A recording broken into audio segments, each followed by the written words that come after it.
Social life is not conducive to rotifers. By pure chance, though, we came across a real colony of rotifers of the Phyllodenae family. The group consists of about 30 individuals, some of which are sleeping, while others have their rotifer apparatus in action.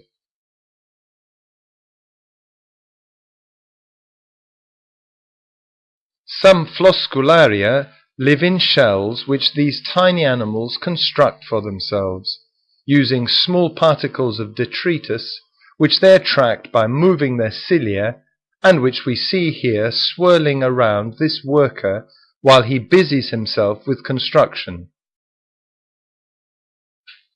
This is the empty shell of a floscularia. The shells are of hexagonal shape, the same as those built by honeybees, wasps, and bumblebees.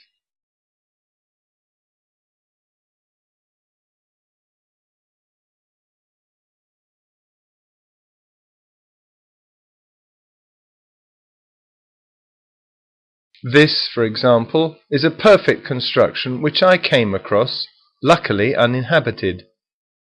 It was built by a common paper wasp, inside the dome of my celestron telescope.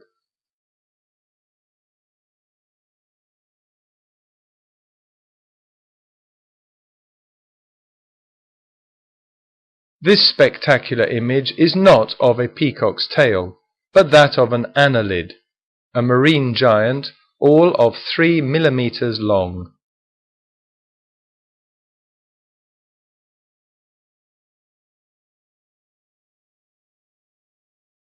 Let's watch the misadventures of a ciliat which measures 40,000ths of a millimeter, and which has been harpooned by a diatom. The movement of the cilia are gradually becoming weaker and weaker, and in the meantime another diatom passes by, brushing close to the ciliat.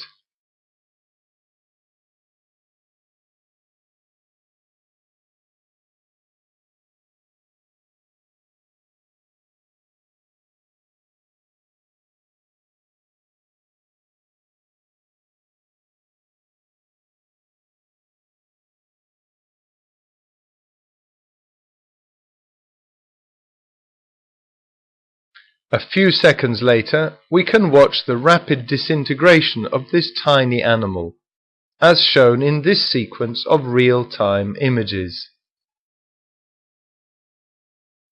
This is not the result of any physical laceration, but probably the effect of poison, unknown to us, which has been inserted into the victim by the diatom, and which has triggered rapid organic disintegration.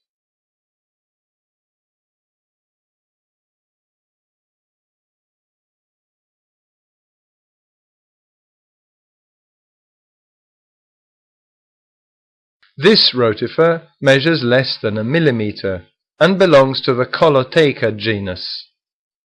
It has a fan made of long brushes which it uses to bring food to its mouth and then to swallow.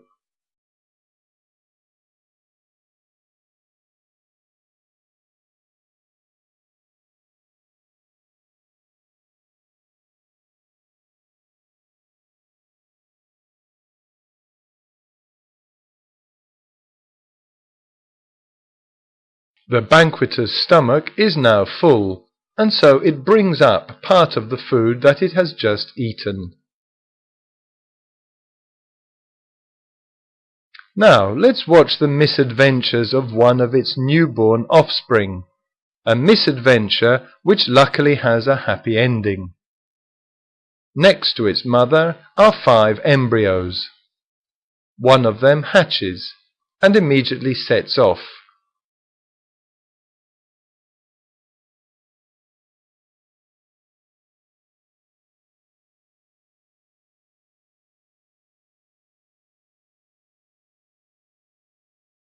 It already has a set of brushes, which it has quickly started to use in order to feed.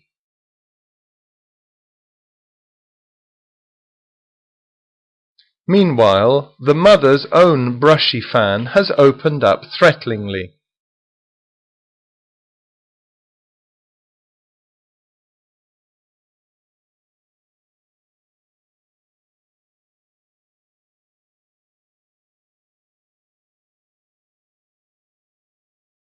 And the tiny newborn animal finds itself tangled up in its mother's brushes, which gradually draw it near to her open mouth, ready to devour it.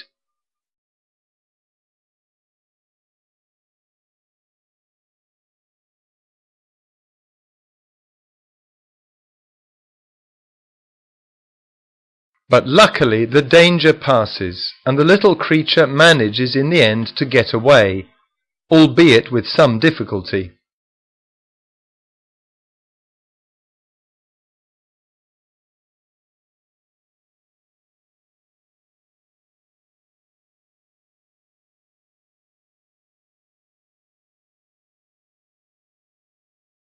What we see here is what we might call a multiple birth.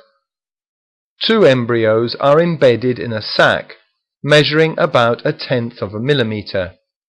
Why do we say that they are twins?